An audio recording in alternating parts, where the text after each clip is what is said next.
Us back, we'll go full team fight, full early game, win in the first 10 minutes, and take this as a clean 3-0. Bigetron have one more shot to stay alive in the Summer Super Cup.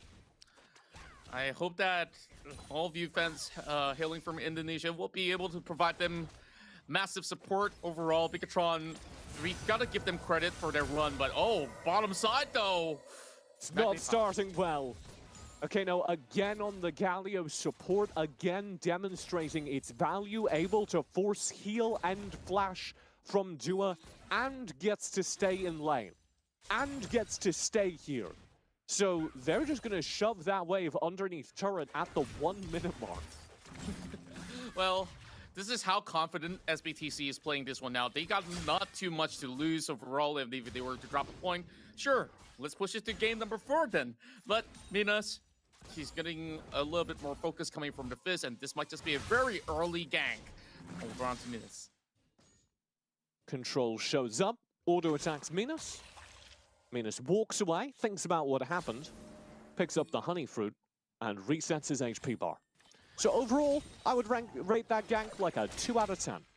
2 out of 10. Well, fair enough. Maybe I'll just give a little bit of credit of 3 over 10. Okay. Because it couldn't We can agree to disagree. Well, just 1 point difference doesn't change too much, doesn't it? I mean, still no kills whatsoever. Because early game maybe Fizz, we're both how much can you do? Maybe we're both being harsh contra because nobody died and Bigetron got this scuttler. I don't know. Well, there's Akano. Wow! This is so good. Akano just walks in through the river, knows exactly where they are. TF chases over the wall.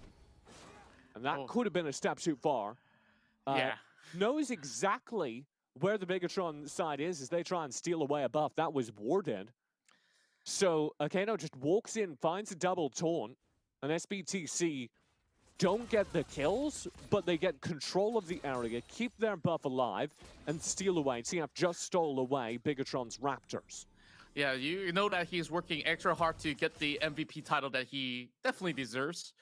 That you were so disappointed all over game number 2. But, you know, I do want to point out one thing in particular that we can highlight out of Bigetron Esports, you know, other than their group stages that I was mentioning that they did a decent job at.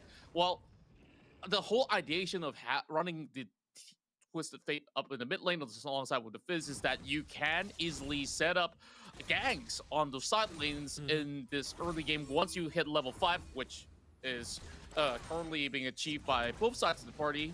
Although you can say Julie as well as a few of these members, such as Minas, does have a level advantage, so Renekton does seem to struggle a lot. But I can see where this one goes when Bigetron actually starts a fight, but I don't know. Double taunt again.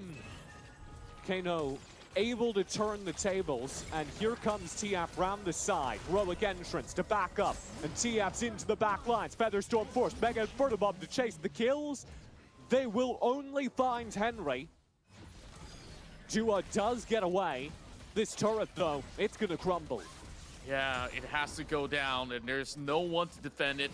They have enough units to work with, but Harry's just going to be risking his life for it with his health bar chunked down. And that might have actually been another kill for the side of SBTC.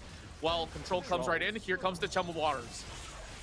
TF's going to go down, and Julie and Carol are okay with that. TF is playing kind of a secondary support. That's the nature of playing Jarvan. So you take that. And I would definitely take good. that any day. Well, Bigetron finally gets their lead on any advantage over on the span of 3 games. So things are looking a lot better overall on how they really want to play the game. So Bigetron, they can actually play it a little bit safer with the bottom laners still sticking to the lower side of the map. They don't really have to rotate, but as for Bigetron's other members, they need to actually provide a little bit more assistance to this top side of the map, or else SBTC might actually get another free turret out of that. Well, Bigetron is already working on their first, but they don't really have much minions to work with. Or very much turret damage. This is another downside of Xayah. I do want to just give Bigetron props, though. They find that kill onto TF and say instantly, we're going to take this Drake off of that. They don't have a jungler. There's no way they can contest. Props go both ways as SBTC acknowledge that and say, okay, well, we're not contesting that Drake. Let's push topside. Just two teams understanding the game state and playing to it very well. Again, for the bomb in the mid wave, just to clear out the minions.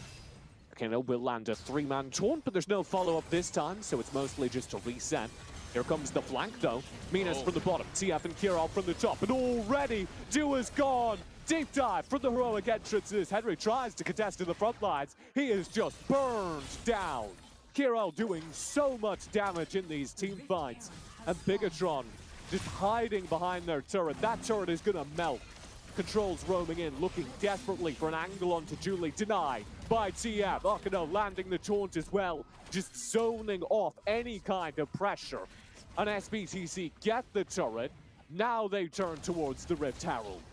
This is a very methodical play coming out of SBTC overall. At Bigetron Esports, they are looking to actually trade objectives, but they're not really all too quick on their run to do so. While they know that there's no way that they can get anywhere close to the Herald, so they are just going to be shoving the wave. And even when they do, there's always the Mega Inferno Bomb that can easily clear things out whenever Julie has that up available. So instead, they want to work on the Brutal Turret right down the bottom side of the map.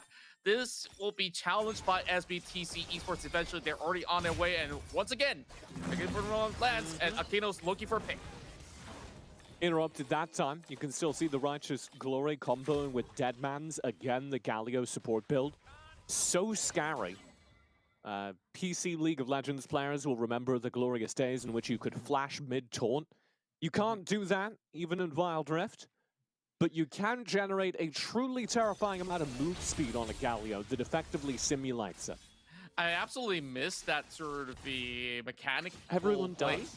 And I guess it's fair that, you know, you take away a little bit of what people can expect out of the Galio, because that flash taunt is so lethal whether you run it mid or run it on support role. And you already saw what Akino can pull up, and he's going to be going to the ticket picks. He's so fast. Justice Punch interrupts the escape. Featherstorm needs to be spent.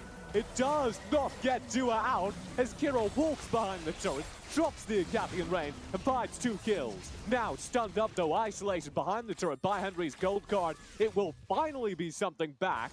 And Henry's looking for more. For how long? Akano steps up, traded well. Gold card again denies entry. Control needs to eye from the Mega Inferno Bomb and will die as a result. Doesn't have the cooldowns to keep fighting. Julie chases deep behind the turret and almost kills Henry. As is, it's even trading again with the turret picked up by SBTC. Okay, Rakan's coming right in. He's got to ignite. Is it enough, get though? That kill? Surely not. Oh my god. Oh, wow. Wow, oh, wow. Okay, let's hold up for a second here, because Julie was playing so aggressive. So aggressive on the Ziggs, he had little to no regards for his own life, and only when the Rakan comes in, then he was a little bit more concerned. Okay, I guess one more touch, I'll be dead, but he pops in the Ignite just to bring in to, you know, very little HP. But that's all that they're gonna get, right? So SBTC will get their hands on their own first Drake, while top portion of the map is open up for Bigetron Infinity if they were to look to settle for an objective overall, while SBTC just want to open up the tier 2 down bot. Minas mistiming the riposte now. Entertaining. Turret will be traded, like you were talking about. Tier 1 of the top side. Rift Herald now summoned against the inhibitor down bottom. Here are those, so SBTC get the better end of the trade, and they're going to press ever further forward. Charm for TF underneath the turret's not great, but you've got this. Heroic entrance over the top. Agapian Rain out from Kiro. Rift Herald charge. And all just like that, the inhibitor is gone in this bottom lane. SBTC have done it again. They've shattered the base of Bigetron before the 10-minute mark here in playoffs. 6 turrets in less than 10 minutes is already a big statement on how strong SBTC has been holding control of this entirety of the playoffs' first ever matchup here. And Bigetron Esports, I guess that they actually tried very hard back in the first few minutes of the game, which we saw an initiative to try to steal the blue buff away or to contest for Drakes. But still, another underlying problem is the way that they approach all these pickoffs or fights, which hasn't really worked all too well. So I want to see this Fizz work hand in hand alongside with Henry. Now that he's got the Rebellion Death Cap, at least there's a little bit more sort of a burst potential, but he's yet to work on that Lich Bane, which we want to see on the Twisted Fate. And the Twisted Fate for Henry in this game has been pretty good. Like, I feel it is important we do not lose the context of this game, which is that Bigetron played a very good group stage. They got a win versus Amihan, a massive upset. They played very close games against some of the best teams in this month. And so the fact that SBTC are doing this to them indicates only SBTC's strength.